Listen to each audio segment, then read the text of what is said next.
That. Oh yeah, there we go. So this is the real deal. You just seen me attach the FLIR camera. So this is what firemen use to actually help save people. Like this is not any kind of phone app kind of mentality where you can download it. Sorry, I'm just watching for water. But we're looking for cold spots in this. Like that's what this is actually meant for, and that's the way we're going to use it tonight. You should be able to. Cold spots are what color? Like bluish. Yeah, right. Blue and black. So you should be able to see me, red, orange, and yellow. Yeah. We're looking for those blue and black to take shape or start moving on their own. The way I also have this set up is that there's a blue dot bouncing around the screen. Do you guys see it? blue dots. It's just one blue dot Yeah. bouncing around. Yeah. So that blue dot is showing you exactly where the coldest spot is in the frame at that particular moment. When you get your video back, because I upload this to YouTube so you guys can watch it however you want to, on your TV, your tablet, your phones, that blue dot helps direct your eye on where the coldest spot might actually be. So this guy is super cool. I love it. Does it capture something every night? No, it does not. But if we're not recording, we're not going to capture it. Right. Also keep in mind, like with everything that we're going to be recording tonight, you're going to record anywhere between like 4 to 5.5 hours worth of data based on how many tools I bring out. I'm only going to go through it for like 2 hours. I'm only going to spot check it. So for every 5 minutes of a recording, I watch 1 minute and then skip ahead. If nothing's there, I move ahead. I move ahead. I move ahead. Same thing's going to go with that Spirit Box recording when I get to that. So with this one, I'm not going to watch the whole damn thing. It's going to be up to you to find it. So that's why you guys are going to have my contact info. Again, I don't want to take the fun out of the discovery. Yeah. Because the discovery, most of what we're going to catch is going to be after we record everything and we're doing the media review. So only 40% is caught in real time. The other 60% is caught through the media. So again, so when we end, like when we walk really away, look at it and yeah, we analyze can it. really sit down and go through it. That's where things start to pop up. So this one's actually going to go to you because you're super stoked. You're going to hold it basically one-handed, right-handed. Make sure the camera's always on your left and it does stay horizontal. So the camera's right here? Yep. Okay. You got it. A lot of people put their hand over it first thing, man. You're like the first one in 6 months that hasn't done that. You're Congrats. like a pro already. I know. Oh, wow. Love it. Yeah. So did you guys bring your own gear? Like, or is this just no. a first? No, this is just a first. Okay. Yeah, we didn't. No gear for us. Gotta ask. Just a phone. Can't do much with it. Yes, you can actually. So when the wife tells me we're going on vacation and I'm not allowed to bring my extra bag, Oh. I have my phone. Yeah. And that little camera attachment also goes to my phone, so I can just slip it in my pocket when we're going It's pretty somewhere. small. Okay. Yeah. So Spirit Boxes, we're going to use several tonight. He's so... Look at you. Make sure I get this guy set up right. Last night I actually hiccuped on us. Just want to make sure it's good to go before I explain what it is. So Spirit Boxes are a way for us to communicate with the dead. Right. So this is normally the white noise you get on your TV shows, and then Zach Bagans puts the bullshit up in the middle of the screen telling you what he thinks he heard. Oh, Yeah. So getting disembodied voices are a rarity. I capture about 4 or 5 of those a year, not 12 an episode. Oh, yeah. So again, they are a rarity. Okay. I'm debunking a lot of your TV show stuff right That's now. good. Okay. Now, this is slowed down on purpose. I'm allowing the radio chatter to come through. The song lyrics, the DJs, the commercials, that's what you're listening for. If you can make out what the song lyric is, what the DJ said, I want to know what those things are.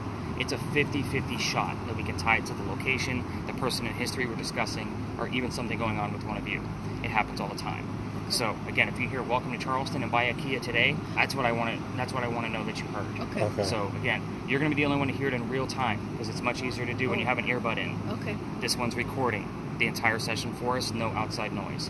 You can mess with the volume as much as you want to. It records even Steven. I don't know how it does it, but that's why we have it. Okay. So again, I'm going to spot check this tomorrow morning, but I'm also going to be writing down everything you tell me that you're hearing tonight that I'm going to feel is relevant once you get the hang of it. Okay. Because again, this is a learning curve with this. I'm asking you to use a sense that you normally wouldn't use in this fashion. Yeah. So again, it's not easy to do, just so you have that inkling of thought. Okay. I don't want earbuds back because I buy That's them in gross. bulk. Yeah, it's Yeah. very gross. I normally make the girls like, hey, congratulations, you got your earwax as Yeah, a souvenir. yeah. So under your twist tie, your volume button is right here. It's a Okay. wheel. So kind of get the feel of where that guy's going to go. And it's already sweeping and it's already recording. Okay. Yeah, I started as soon as before I even hand it off to you. So that way you don't have to do anything besides control the Oh, volume. it has a twist tie, you said. Okay. You want me to hold it on the other end so you I got it. So normally, while you're getting that set up, I have a separate device that normally runs the next Spirit Box, but I'm going to use my phone tonight just so we have less things that we have to hold. It is called Ghost Hunting Tools, and it acts just like a Spirit Box does, only it's going to give us words from time to time where those 3 dots are. So it's going to save all of the words and terms to a list. Now, last time I had to use my phone, Yeah. it gave us 80 terms. So I'm going to clear out that history because that group already has theirs. And what I love about this is that it's going to give us timestamps next to all those terms. Oh, okay, So that way I know where to watch the video, where to listen to the spirit box. So I kind of like, that way I can roll right to it. I'm going to have this running in my pocket all night long, but I will tell you that 80% of this is going to be bullshit. 20% of it won't be. So those terms, obviously, when they're relevant, I'm going to tell you why it's relevant to our space in your data tomorrow morning, but I'm also going to give you a link to be able to verify all of the information I'm going to provide as evidence. So even if you hear something like, hey, this person died in this year, and you heard the last 2 digits of that year, I'm going to give you a link to show you that that person died in that year. Does that make sense? Oh, okay, gotcha. I'm not here to hide anything. Yeah. Right. So the other thing about your data, while I'm actually on that subject, it stays up there for an entire year. So if you ever want to go back and look at what happened on a specific date, if I had a tour that night because I didn't get rained out, by all means, go back and look at that tour for that specific night. I also started kind of keeping track of like the weather and what the conditions are, including the moon phase that are going to be at the top of your data. That's helping me kind of analyze when my more active nights are going to be, so forth and so on. The last thing is I also created a field guide, so that way in the event you're like misunderstood about what to listen for, what to watch for, the field guide will tell you what the device was that you were using, and along with some paranormal evidence, so you know exactly what you're listening for.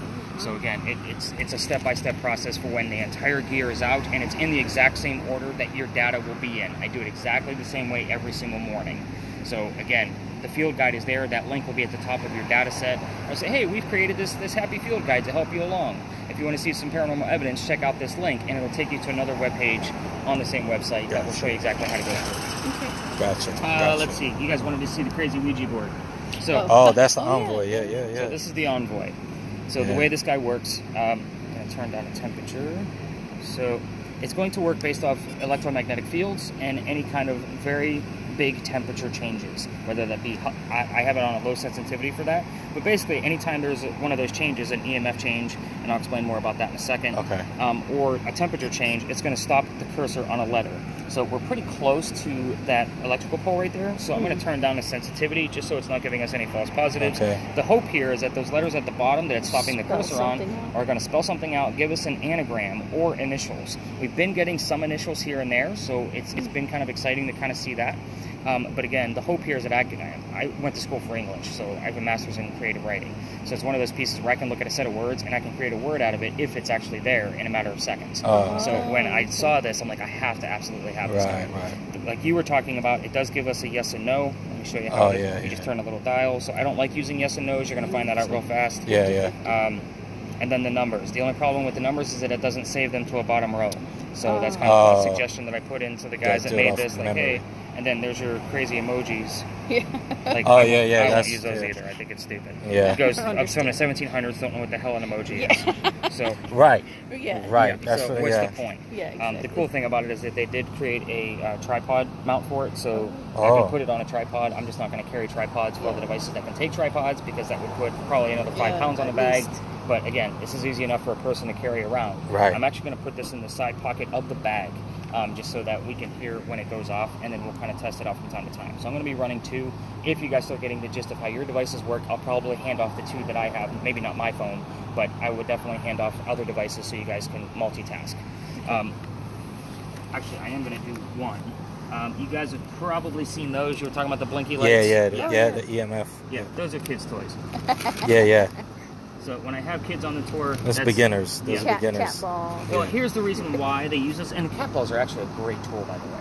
They really are. Because you do. What's the other one? What's the one that the REM pod. So here's the cool thing about this guy.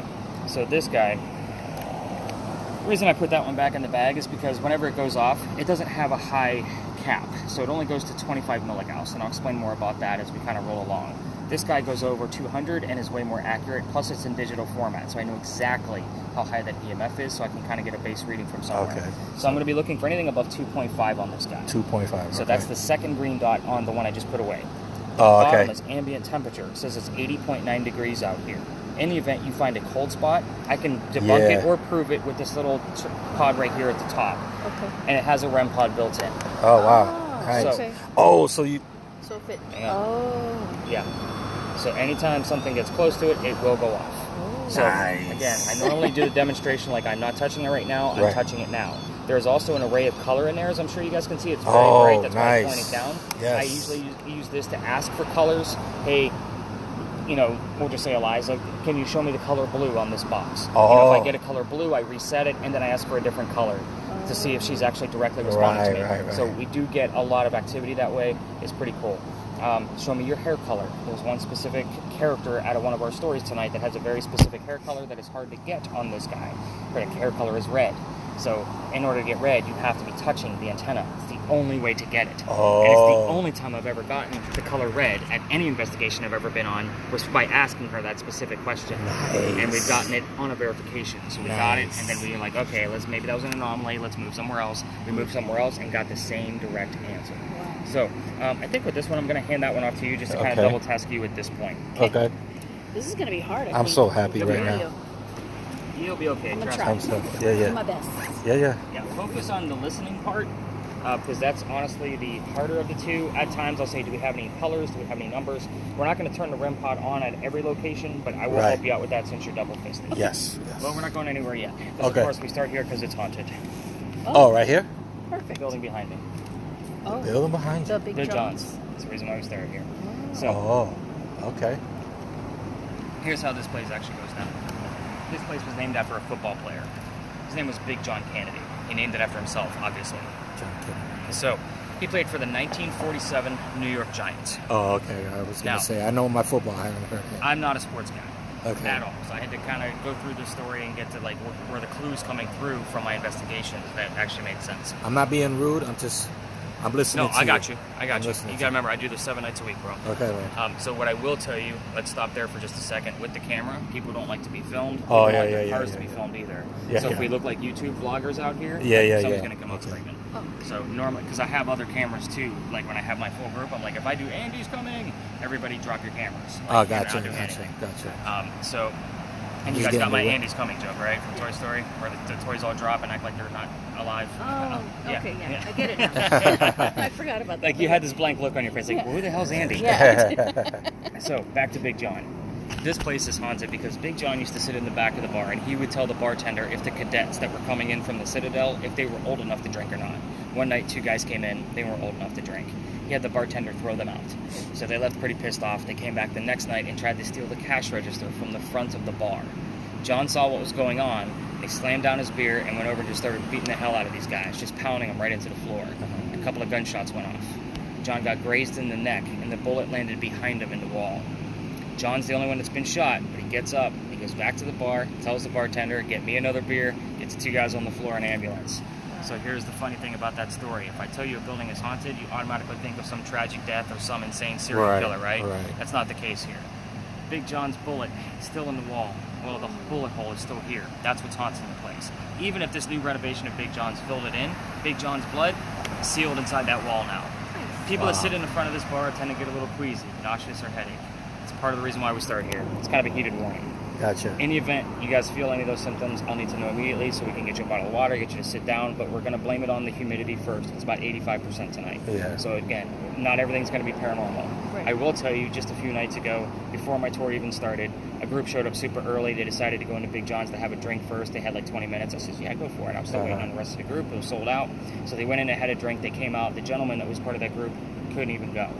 So I asked the other women on the tour, I'm like, is he okay? She's like, was he fine before he went in? And she's like, yeah, he was perfectly fine before we went in. So then I told the story, and they're like, oh, crap. We get into the next stop, and somebody else drops off the tour. Guess where they ate dinner? Big John's. Big John's. So again, these are the type of things that happen that I can't explain. Should have went to Big John's. Yeah, but then we almost went. We almost went. Yeah, we did almost. So again, that's kind of the heated warning. And normally when I have kids on the tour, I make it very quick so the moms on the tour don't get like, oh shit, what the hell did I bring my kid to? Right. Because again, I take this very seriously. Yeah. By the way, whenever I'm giving you the history of a building, we got kind of interrupted with the camera a bit. I will always give you keywords and slow down on those keywords because you're using a spirit box and so am I. So with that being being said, the keywords for this location would have been 47, New York, Giants, anything relative to a bar, and the name John. So again, if you hear any of those things come out of a radio station, obviously it's a good first clue, and we'll kind of dive into that. Yeah. Okay. So she'll get used to it. It's going to take her some time. It's it's like multitasking. Like listening to him and listening to this. And plus, I talk fast, so it's easy to lose your attention from that to focus on me. It happens all the time. So if you see me have a weird look on my face, that's probably why I'm like in super focus. Okay. Before we leave this space, there's another reason why this place is haunted, and I don't have any proof of it. It's usually just a great segue to kind of get rid of the mom's threat of the kids being sick.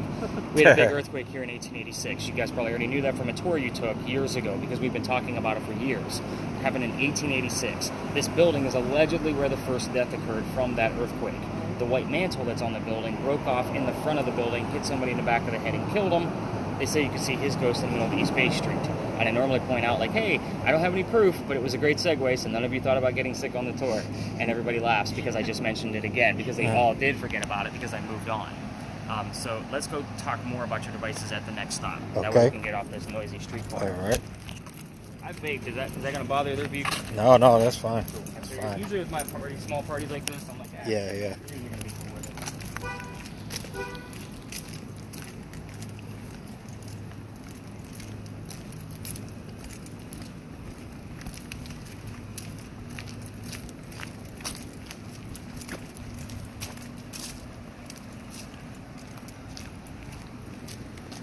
So this is a very, very brief stop, and again, this is one of those, if I had all of my 10 to 11 people, I have to explain the devices in your hands to 10 to 11 people.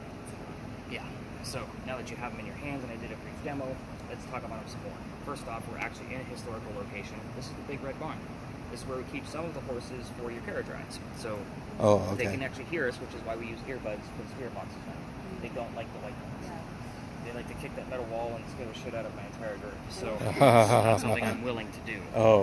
So the history here is really simple. I made it that way on purpose so I can use it as an example for the devices that we have in our hands. This is the same red barn that held horses that delivered milk and eggs to the residents of Charleston. So the keywords here: delivery, milk, eggs, anything relative to a stable. So keep that in mind. Spirit boxes, we're using basically 3 of them because I brought out the Envoy too. What's the first question everybody wants to ask a Ouija board or a communication device? You guys watch the shows? Yeah. What are they asking first? Name. What else? What is anybody here? Is anybody here? Is anybody here? Yeah. So that's normally the first question. If you hear the answer no, that means somebody's here. yeah, for real. That's the reason why I don't like yes and no questions. Now, when you guys go back and you start watching, Sam Colby again, watching the Ghost Adventures and all that shit, you're going to see every single episode. It's always yes and no questions all night long. Now, you don't get any paranormal proof out of yeses and nos. It's too easy. So we're going to be going after the details. In a space like this, when I'm teaching people how to use a spirit box, it's a matter of asking questions you already know the answer to. If somebody's here, tell me what color the Big Red Barn is. Obviously, we are looking, because I have the word list, and she's listening for the color red. But you're listening to song lyrics and DJs to convey messages back to us. The word red might not be available. Fire truck, heart, blood. Those 3 things are specifically red. So it can't be like, oh, my shirt's red. Because a shirt can be any color. So again, it's going to be those kind of specific kind of details. Actually, let me take a look at the word list right now. Oh, we're actually getting quite a bit already. I don't see anything relevant. Again, we have 10 entries so far, and there's absolutely nothing on there where I'm like, oh, check this out. So again, I'm going to test that from time to time and just kind of see where we're at. All right, so the other devices, so your camera. I know I told you don't film people as they're walking by and whatnot, but I do want you to try, even with a small group like this, to try to keep me or Valerie inside the camera. The reason for that is because, go ahead and point your camera at the wall. The wall should be pretty much red, right? Yeah. Keep it there. What happened to the wall now? It's blue. It's blue. Yeah. So I'm the warmest thing inside the picture. So with that said, you want to try to keep one of us in there because it gives you that array. There we go. Now you're back. So that's going to give you that array of color. The other thing you're going to try to do, and it's a very big try because it's one of those pieces where it's going to be impossible at times, to try to keep the sky out of view. The blue dot will default to the sky because there's no surface. You got to remember that camera sees in 2D, not 3D. That's why there's white outlines on things that it thinks are objects to help us view it. So again, that's the way it was designed. But that camera, again, nice slow movements out of it. The slower, the better video you're going to make for yourself. It's much easier to spot those cold spots. We're going to talk more about you. Have you seen any numbers on your other device, your millimeter? Nothing yet. Okay. Nothing. So I almost want to say, like, that's almost a good thing. I do want you to see some kind of jump, but we're in a space right now where there's no electricity. If you were to put it on the ground will give an EMF of up to 1.1. So again, don't get excited when you see the little 0.6s, 0.8s. Like, that's natural from the earth. Right. Okay. So again, there's different types of EMF fields. 2.5 and up. 2.5 and up. Look at you paying attention. Yep. Love it. So, all right. I say we get away from football players and ponies and go learn some history. Yeah. Let's go. I'm gonna let y'all walk in front of me.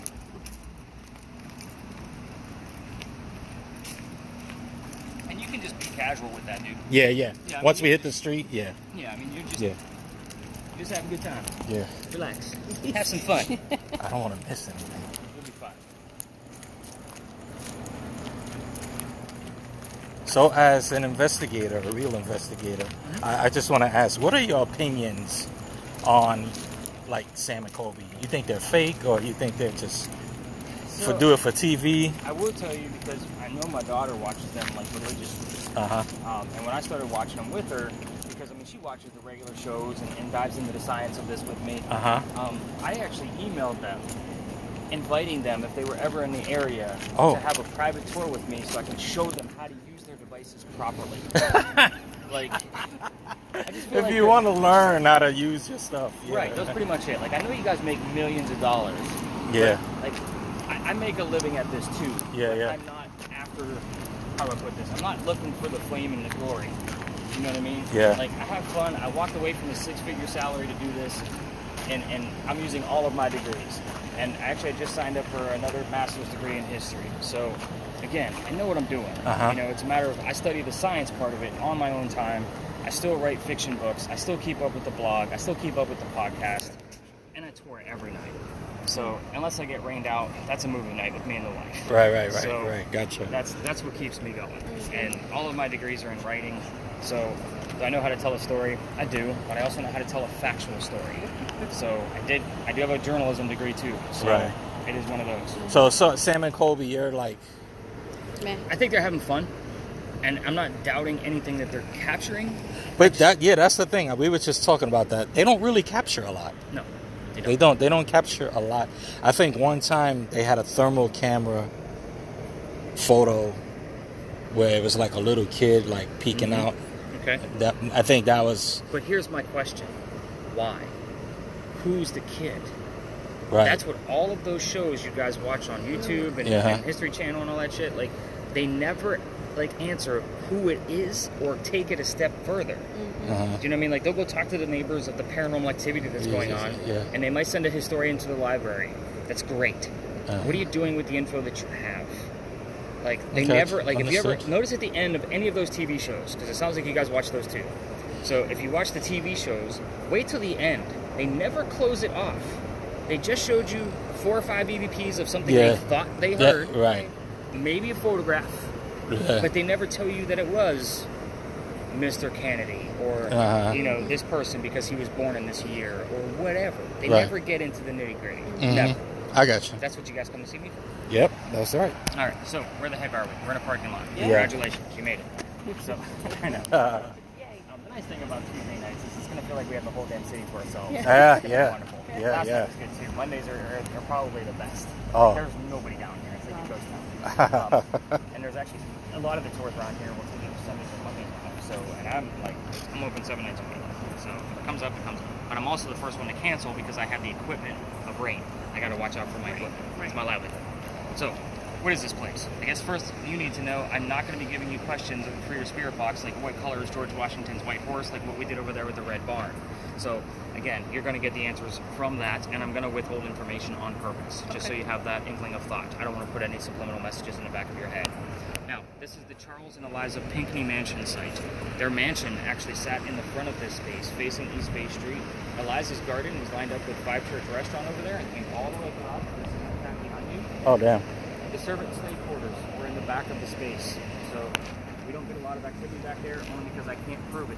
It's not to say that we don't get activity. I can't prove any of it. So I usually tell people, let's not focus on that. So, who the heck were these people? They had a son named Charles. They had a nephew named Charles.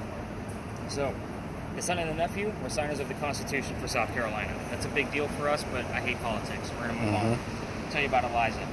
Eliza married Charles at a young age according to today's standards, not the colonial times that she came from. So if we're going to ask her how old she was when she got married, don't expect 12 and 14. It's not going to be those type of numbers.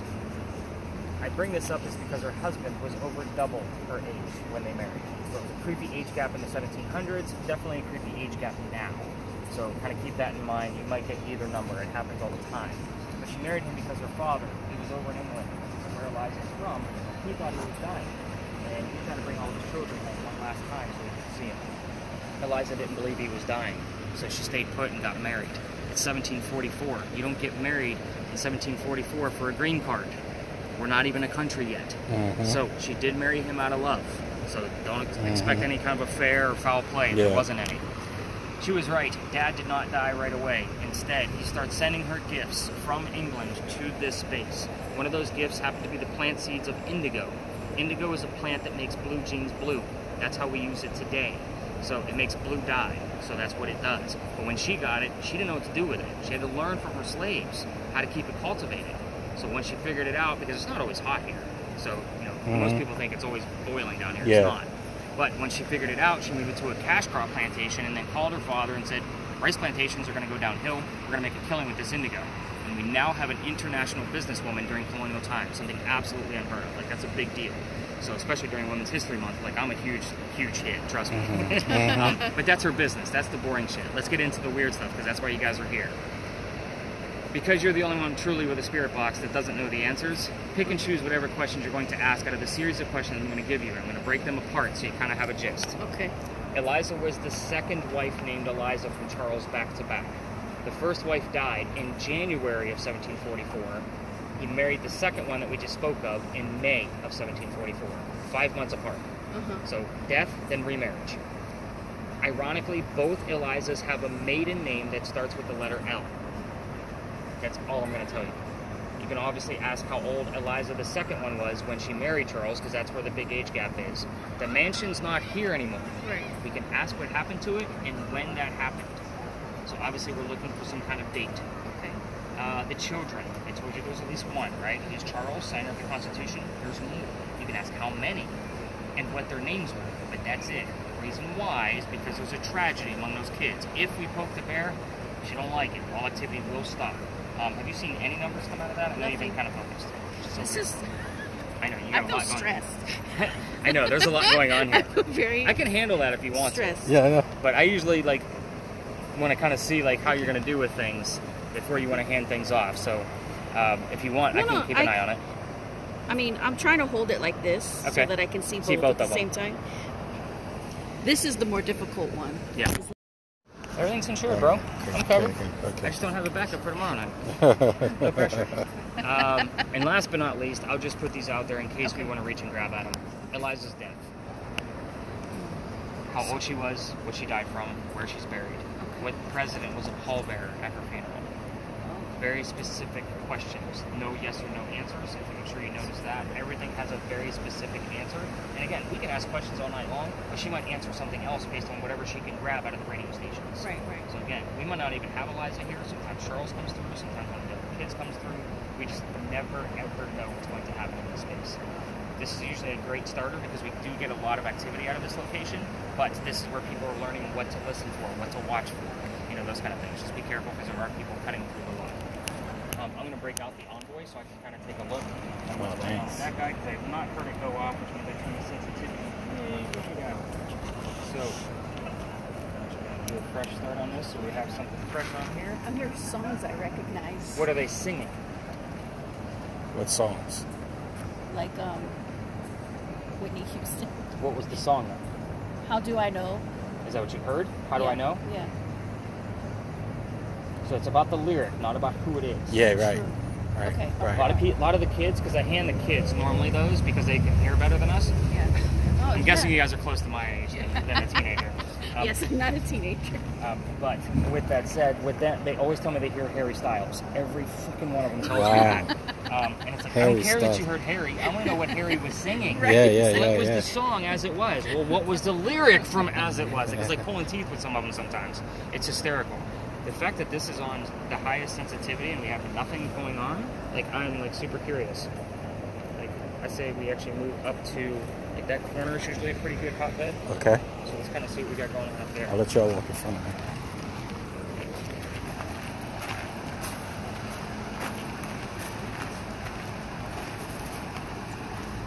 Heard night. Okay, so these are things I need to write down. What'd you heard? Night. Night? Yeah. Blessing of the Lord. Blessing of the Lord. I feel like I'm doing the Estes method. Yeah. Well, the Estes method, I didn't even bring the headphones for that. I do have them. You do have that? Oh, yeah. Wow. Yeah, it's just a noise-canceling headphones that go over top of earbuds. Yeah. So you heard night. And bless the Lord. Blessing of the Lord. Don't laugh, but I did just hear Harry Styles. What did he sing? It was just the song, the music of the song. Okay.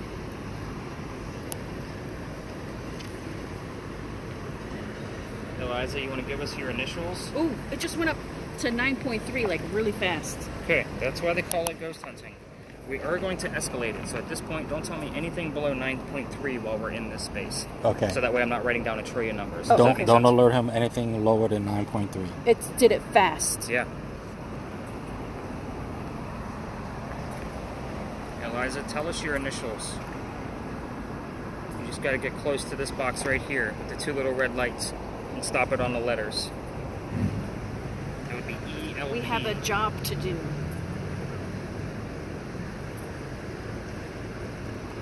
See, I knew you'd get better at it. Most people feel silly. I have a job to do. Oh. No, that's they're telling me. Most people feel silly telling me that they heard drop it like it's hot. You know what I mean? But again, the word hot might mean something to that location. Yeah. This is the experience.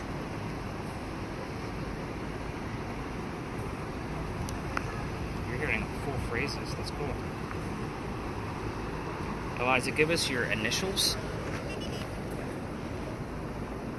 This is Z. You want to spell your name for us? Just give us the letters of your name.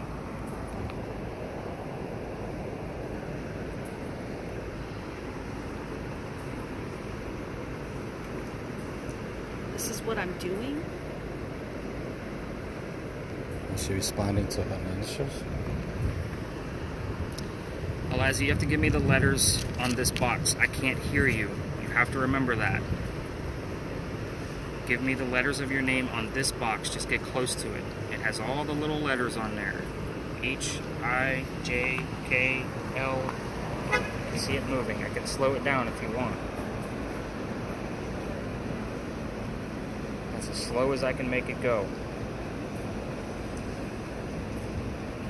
Gave me the Z already. What are the other letters in your name?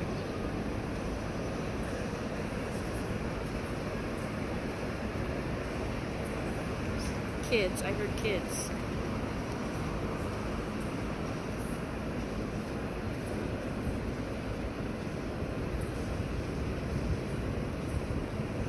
Eliza, give me the other letters of your name. Y, Z, A, B, C, D, E, F, G. Here comes the I. Nope. Come on, Eliza. Any other numbers?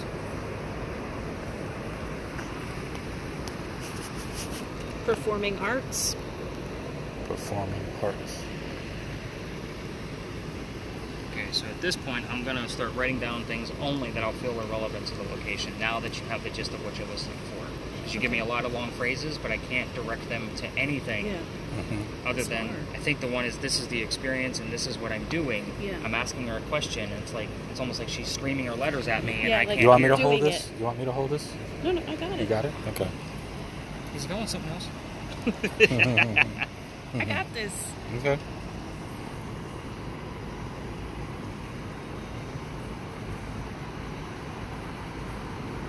And this thing is like literally in test mode. I still haven't gotten anything where I'm like, when I've had close to Eliza's full spelling, like it was like EULZA, like it was pretty damn close. Wow. What does that mean when it lights up like that?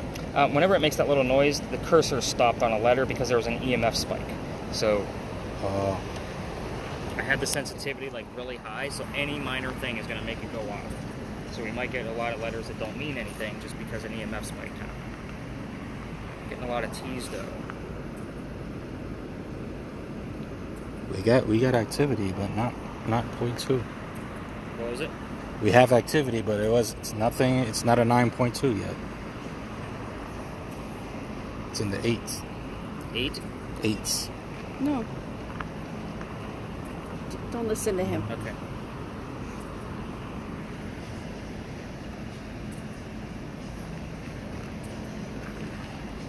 You're looking at the bottom number, right? That's not the number. 18! Dang! I saw 25. You took it at the top or the bottom? The top number. I saw the top number at 25. That went to 18 quick. 18 and 25. Take it. Otherwise, I'm going to clear out this one so you can start fresh. That's what it does once it reaches the end of that bottom line. It starts over again, but it just starts rewriting over it. And you still have all the old letters there. Okay. Can you smell sulfur? Yeah, Yes. something. Mm-hmm. Big time. Yeah, that's serious. Where's that coming from? It has to be from there. No idea what the hell that is. It would be like over by the market area. That's like sulfur. Like, that's not even like chimney grill sulfur. So on this, if I was to see something like, say, behind you, it would be red or white? It would be blue or black. Blue or black. Gotcha. And it would be taking shape or moving. Like you will see it take the shape of a person. Right. Like that's most things that I found with that specific camera. It is blue areas taking in the shape of a person and walking towards us. Like that's the way shit rolls with that camera. Like it gets pretty serious.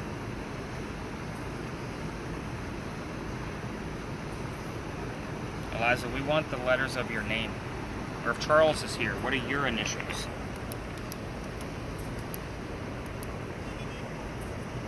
Makes that letter V. Get that last name too. You got anything else coming through?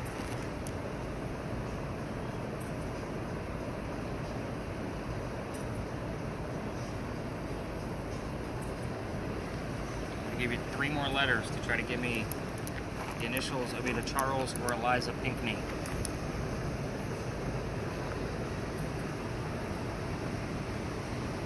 You gotta get close to the box in my hand to make it go off. What you got? What'd you think you heard? It was just a rap song. What did it say? Which one? It just went wheel, wheel. Nothing to report on. Nothing to report. Love it. There's an N. Are you gonna spell out my name now? It's not my initials.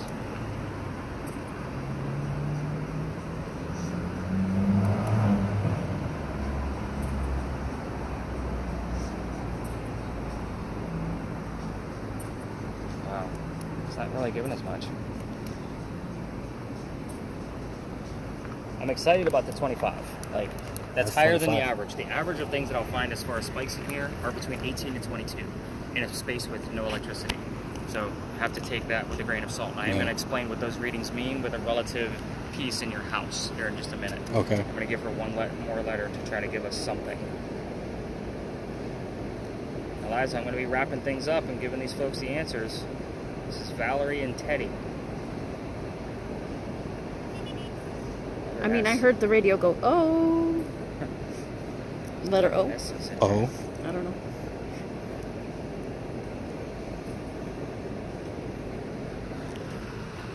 Keep stopping on that damn S.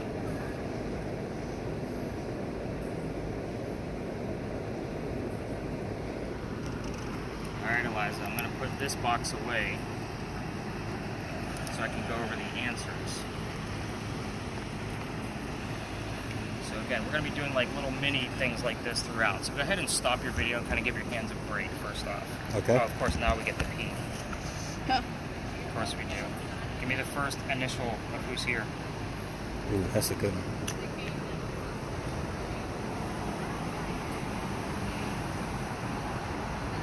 Okay, slide this one back. We'll just kind of just keep it, especially when you have to. Yeah, just have it looking down the alley. But we'll actually kind of give you the gist of how I got booted out of there here, so while we get some footage. So that alley didn't always go all the way through. So I would take people all the way down to the end, because those bricks on the other end are older than the bricks that we enter from. So those bricks are sun-dried bricks from slave children, and one of them has a full handprint in it, and there's fingerprint swipes in others. I would always show off the handprint just as a history piece, just because you guys get the gist. I'm all about the history. But everybody wants to try to get some kind of reading out of it. Well, I treat that brick the same way I do a grave.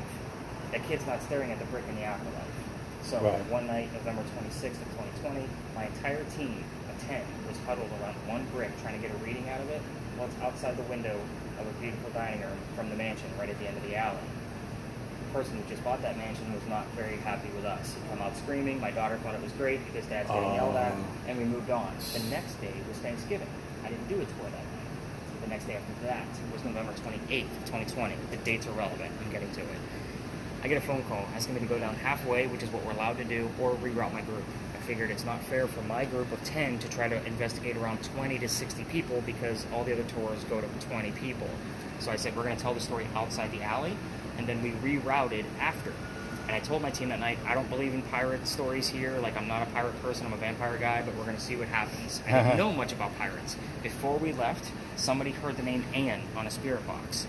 I said, I did not tell them we were going to be investigating Anne Bonny, the famous female pirate.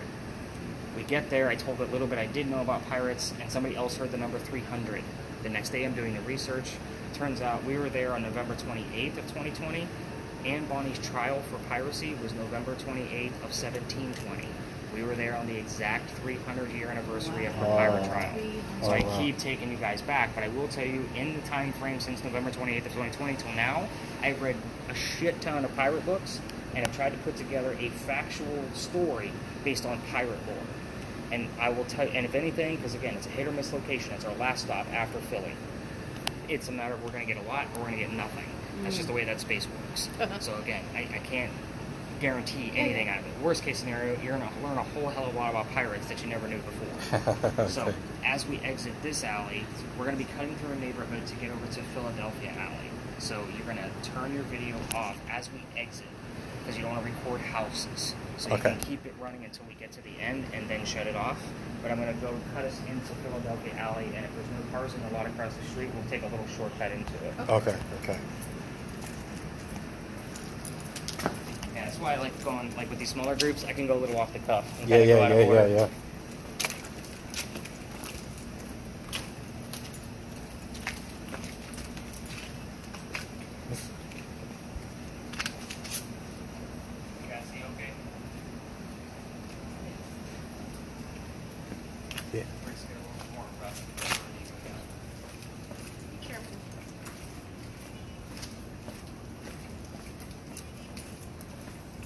I wonder if he's going to catch anything I'm not seeing when he reviews it. Oh. What happened? It said die. Oh. I just got the word see as I asked you guys if you could see. Oh, that's creepy. Die? Yeah. All right, I'm turning it off. Turn. I don't like that.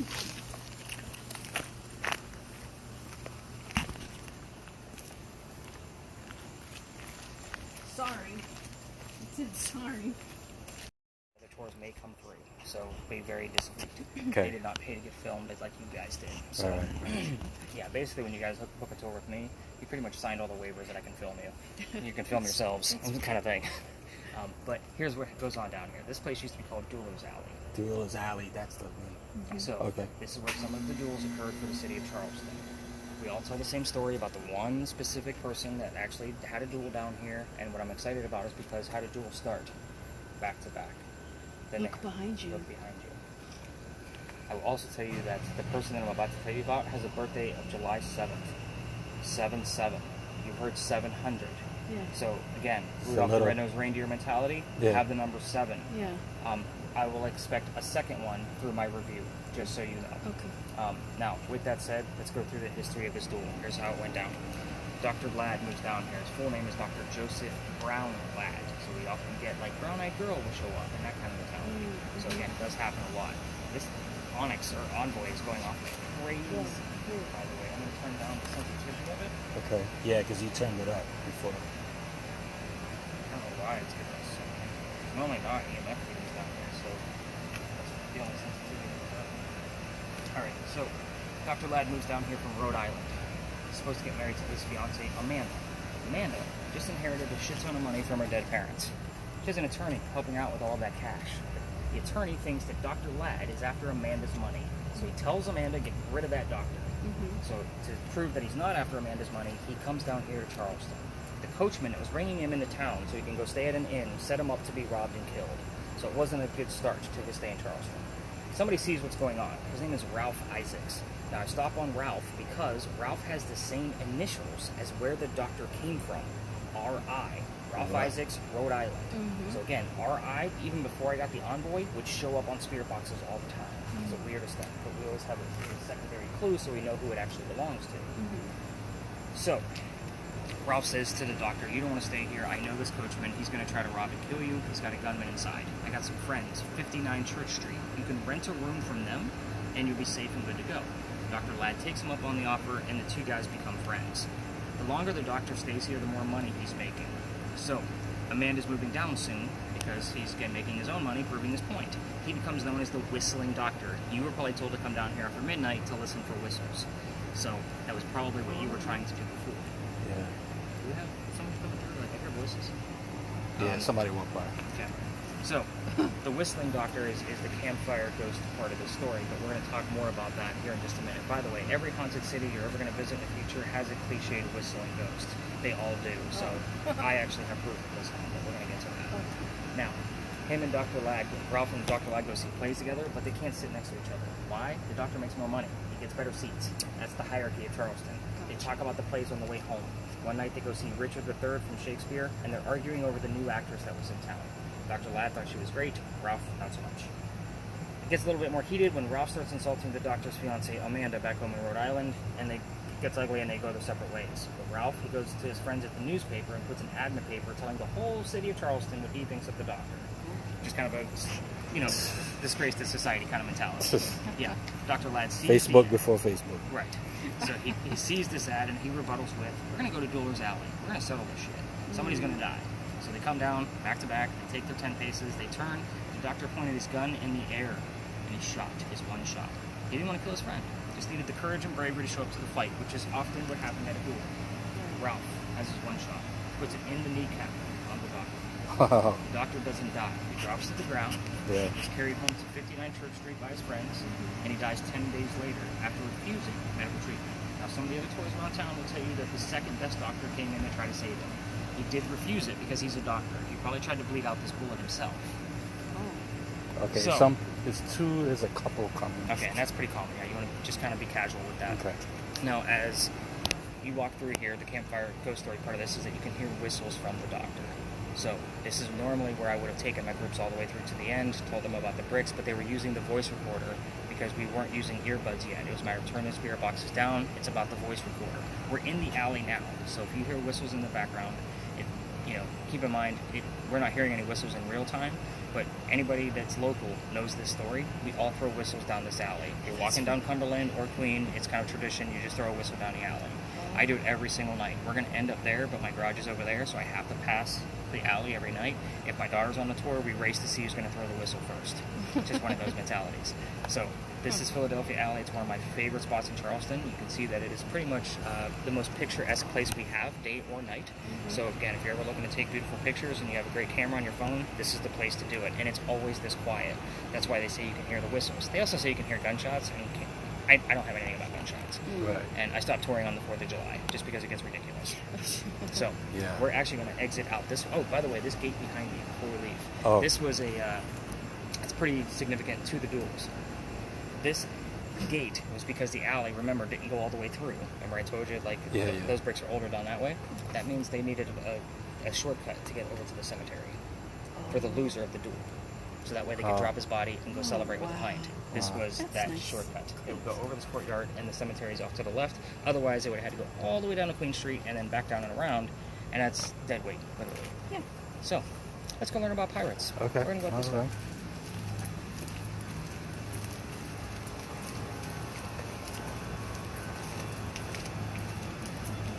I love when I get like inquisitive guys like you, because that means I talk a lot, but I also go through like 2 bottles of water. But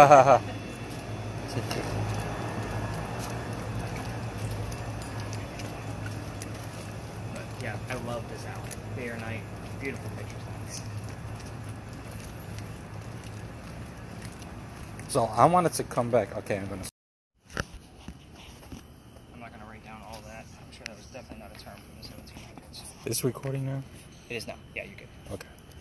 All right, so we're at the Powder Magazine, but I will tell you, like, this corner in our peak season for tourism, like, we're fighting for spots because there's a lot of shit that goes on here. Oh. This is the corner where there's just a lot of, like, crazy stories.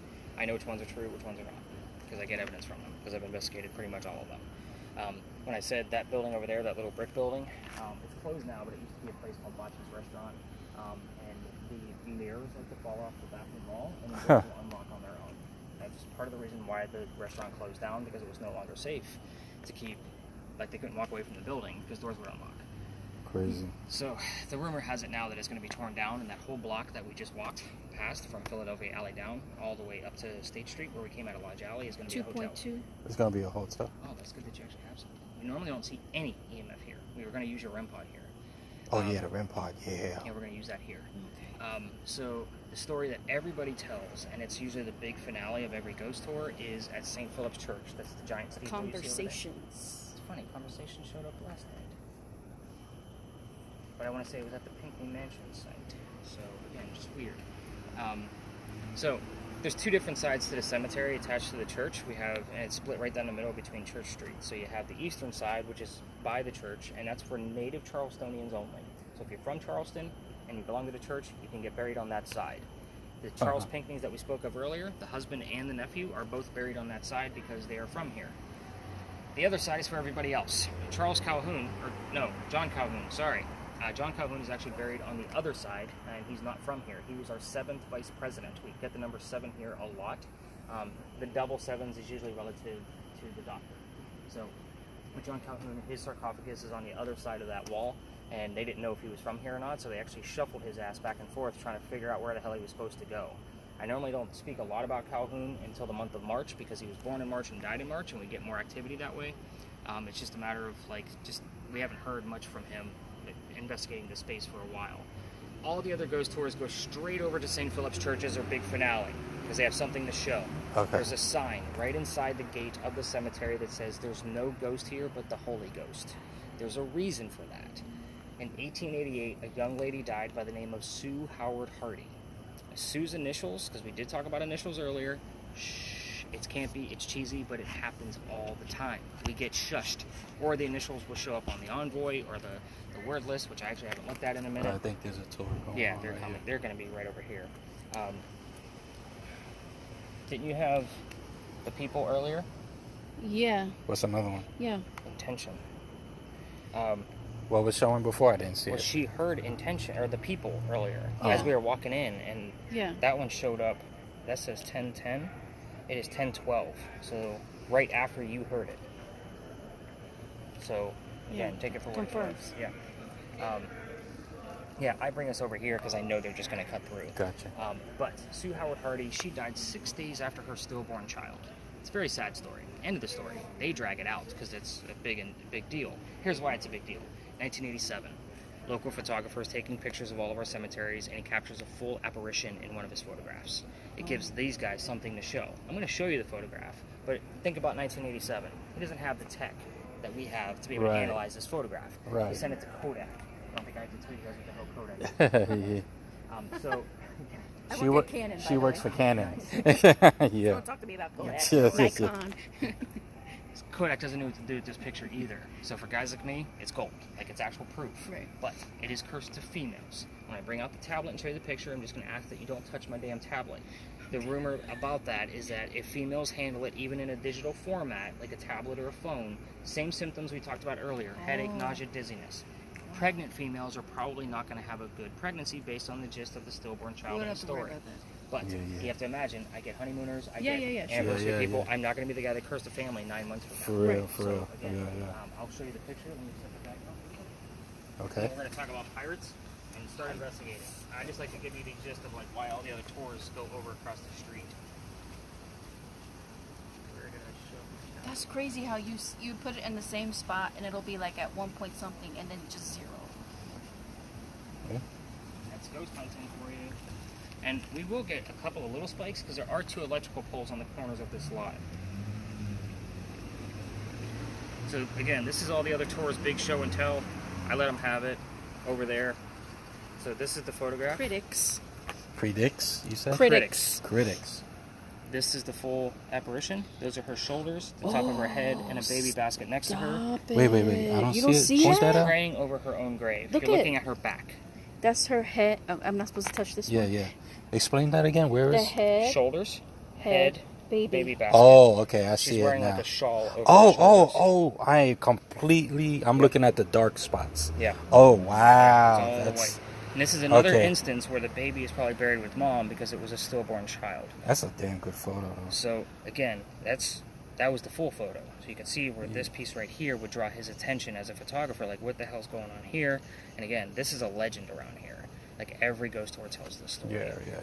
But again, not everybody's going to tell you that the damn thing is cursed. So that's, even if I find something in the recording and it relates to this, I put warning cursed photo in link. So that way you don't open it by accident on your phone or you're scrolling through your data. Oh, okay. Yeah, I'm that guy. Send it to me. Yeah. I'll open it. Yeah, you'll open it. My hero. But it'll tell you a little bit more about the story. Now, I am currently looking for where Sue Howard Hardy and her husband Gaston actually lived. Those census records were destroyed. So I thought Stereotype. I would actually get a leg up on all the other tours. Stereotype? Yeah, that's for sure. But again, I can't seem to find it because those census records are gone. So I'm going to dive deep a little bit further and see if I can't go the 4 years before that and see if I can't find it. But I think it would be very interesting to see where they lived. So I am going to ask you to turn that down because this pirate story is crazy and I need like complete focus. Okay. All right. Yeah. Got it. So we're going to discuss this little tiny building right here first. This is the Powder Magazine. This is the oldest government building in South. I keep reading about. Mhm. This is it. Those aren't crosses, by the way. Okay. They're earthquake bolts. In the event we have another earthquake, like what we did in 1886, which we haven't, you can turn those, and they're on turnbuckles. It'll straighten the building back up again. What? It's a great idea. It just doesn't work. I never even. I talked to a lot of never knew. Californians, and they laugh every single time I tell this story. I never knew of anything that existed like Now, that. the reason I even bring these up, now you've been seeing them all over town. You just didn't realize what the hell they were. You see them in lion heads and pineapples. It's just part of Charleston charm. Because of our big earthquake in 1886. Now, the reason I bring these ones up, and they're very 2.5? crude, is this is the first set of earthquake bolts that they put in. We're still inside the original Charlestown walls. This is the oldest government building in South Carolina. 1713 was its finish point. So, 1713 is the same time frame as when Anne Bonny was coming to America, the New World, to start her new life, which is why we're here. There's not many buildings that I would count as a familiar that are this old to her time frame in Charleston. So, this is like using a toy to attract a child ghost, like getting them to interact with it. Same principle. That's why this is a hit or miss. We have a few of these, but she is said to be seen all over town. Here's how her story goes. 1708. Right in the middle of this building's construction is when she comes here from Ireland. She's with her dad and his mistress. The mistress is Anne's mother. You guys with me so far? Okay, wow. Yeah, it's going to get even worse. The three of them are running away from his wife. So how pissed off was she, right? You got to leave Ireland and your whole country to come here. They land in Georgetown. That's just north of here, maybe about an hour. Dad bought a plantation. Mom died pretty quickly after that. That means he has to send young Anne down here to be able to sell anything from the plantation to keep things afloat. So that's why we're here. The building is familiar. Back home in Ireland, Anne was kind of a badass. They say she killed one of her servants when she was like 10, 12, 13 years old with a knife to the belly. So the word knife will show up here, the word belly, servant, those kind of things. Like, we'll get the full story. We'll get her age, like that, the whole mentality. Okay. Now, we're going to fast forward. 1713, this is done. 1715 is when pirates are coming through town. Anne is stoked for these pirates coming through. Why? She wants her freedom, just like a man. She knows piracy is the way to go. So she falls in love pretty quickly. First guy she falls in love with, yes, I said first, because there is going to be a tally. There's a handful of them. First guy is James Bonny. You already see where this one's going because her name is Anne Bonny. Her maiden name is Cormac, just so you know, from Ireland. Probably Mick Cormac, and they probably changed it when they got here. But James Bonny, Dad doesn't approve because he's a filthy pirate. So they run away to Jamaica, they got married. That's how she became Anne Bonny. They get down there. This is not the Captain Jack Sparrow she was hoping for. This guy is a privateer, which means he's a spy for the British. He's spying on pirates to relay back to the British. He's basically a coward in Anne's eyes. So she falls in love again a few years later. That guy's name is John Rackham, a.k.a. Calico Jack.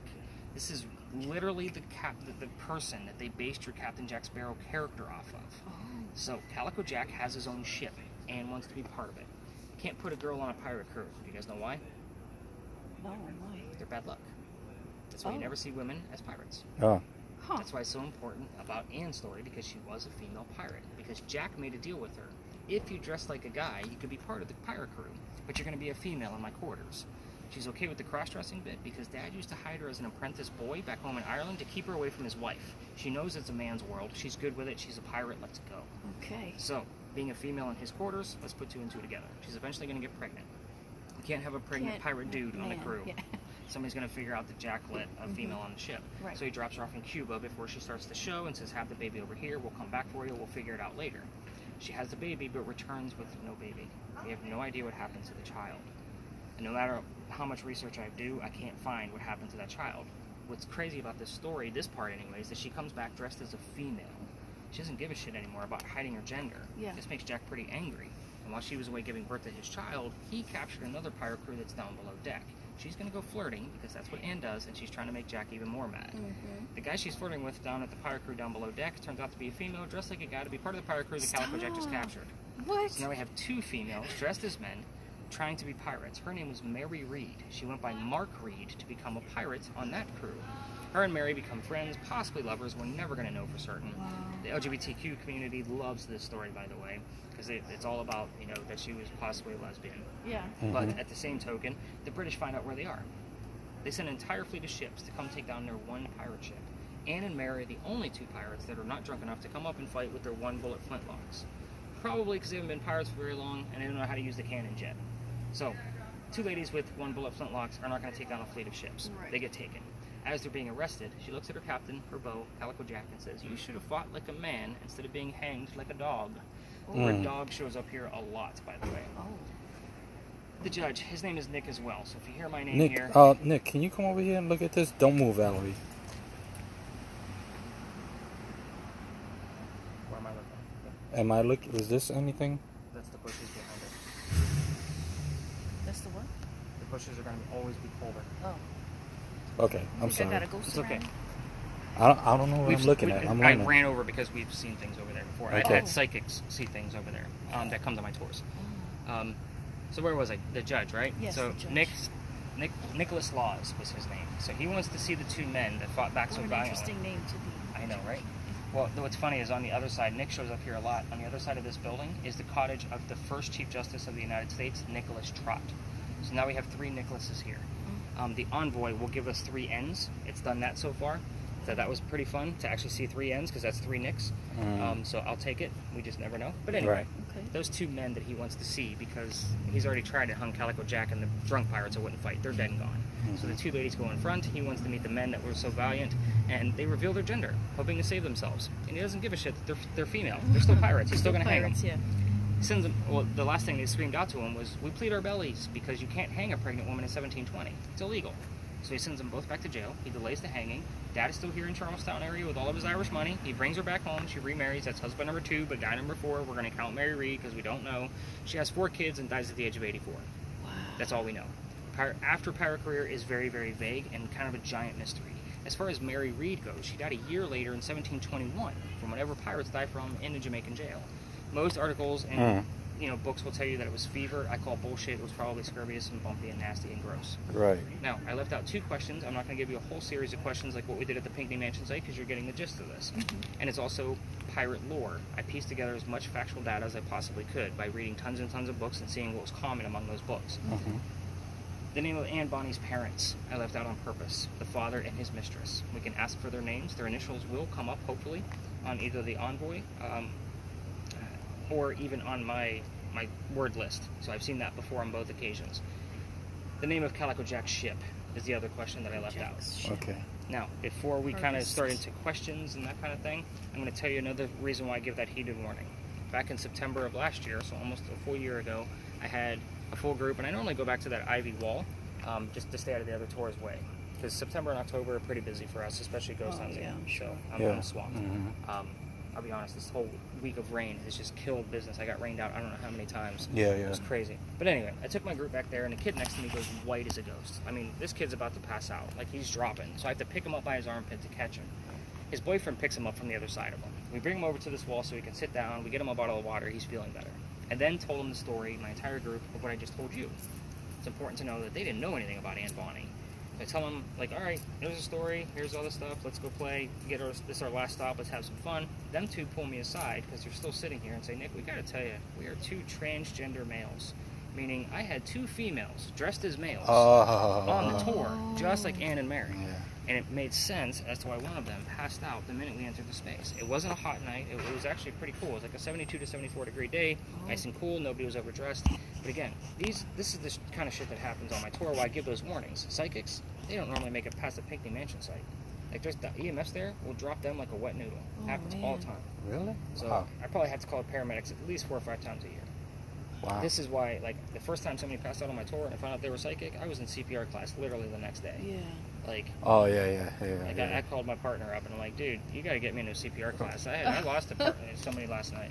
I don't have that partner anymore. Like, this is all mine. So, but yeah, let's get that REM pod started. Yeah. Oh, okay. I didn't even show you how to use it. No, you didn't. So, I'm going to turn it on for you and show you how it works. Is she going to hold it? Yep. So, it's the little...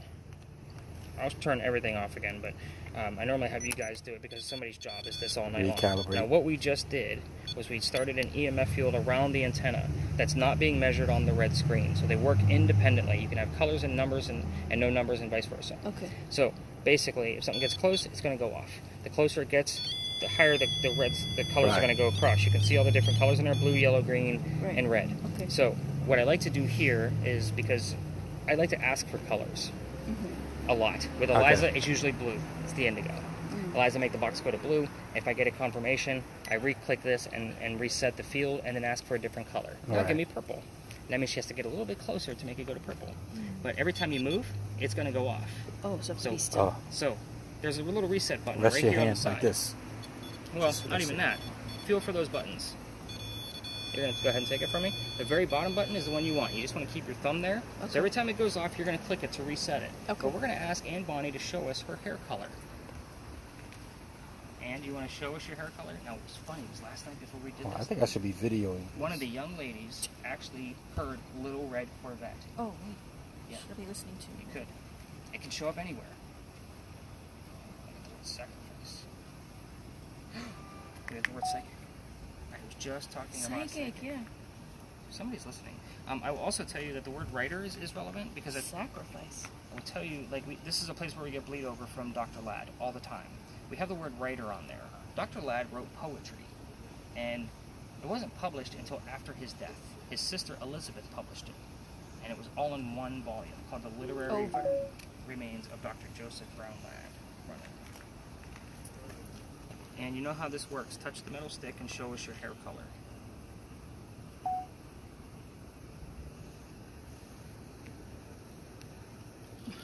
It's time for a new battery.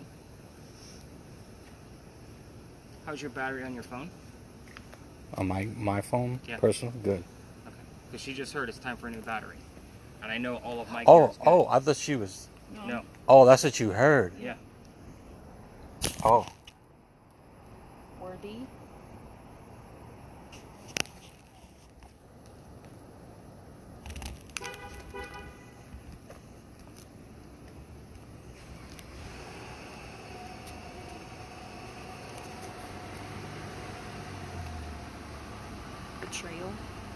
Trail. Pray. Or by the church. We get religious terms all the time. Pretty much on a nightly basis. You're right. I know I'm right, Anne.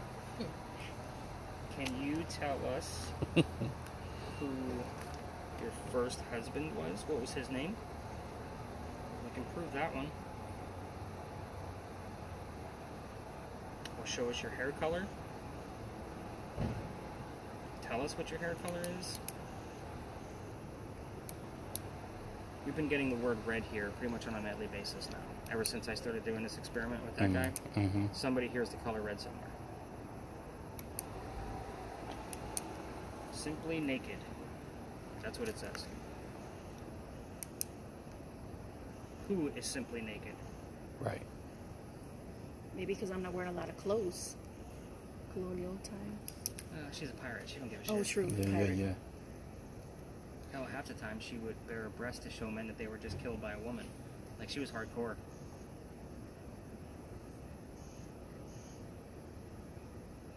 Any numbers showing up? Nothing. It's normally a dead zone over here for EMF. Next time. And you gotta give us more than that. Let's take a quick lap. We're just gonna make one full circle and we're gonna end back over here and kind of see. And you know how this works. Just touch any of the boxes, make the word show up however you need to.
I'm ready to go in case.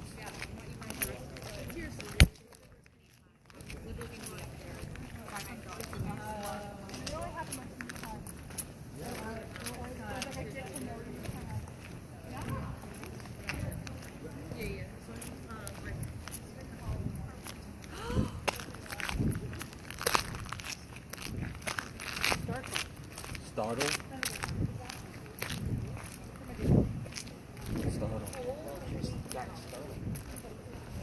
3.7.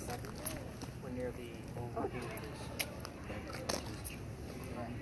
She was like, yeah. And you said startle. All right.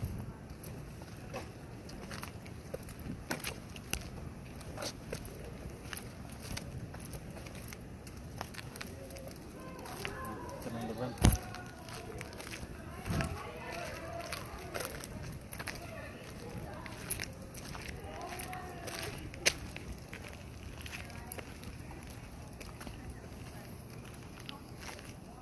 Family and finances. We do get a lot of things around cash around here. So we'll hear like bank. 25. Numbers usually don't lie, so I like to write 25. down pretty much all the numbers you hear. Finances. See how you guys get better at this as we roll along. I want that REM pot to go up. Yeah. And that's the only time I've ever seen it go to red, like on its own. Was when we asked her hair color. Oh. 23. I was with a... You're hearing 23? If I'm saying it, I'm hearing it. Oh, Yeah. okay. I don't know if you're reading it. Oh, that's me. So, again, this is how I operate. Everything she says, I'm already writing it down. Okay. I don't know if you were reading it. I usually know the tones. Okay. Like, if she saw a 23 on there, she would be a 23. Like, she'd be a little bit more excited. I see. But if she heard 23, it's 23. Mm-hmm. Like, she's just reciting at this point.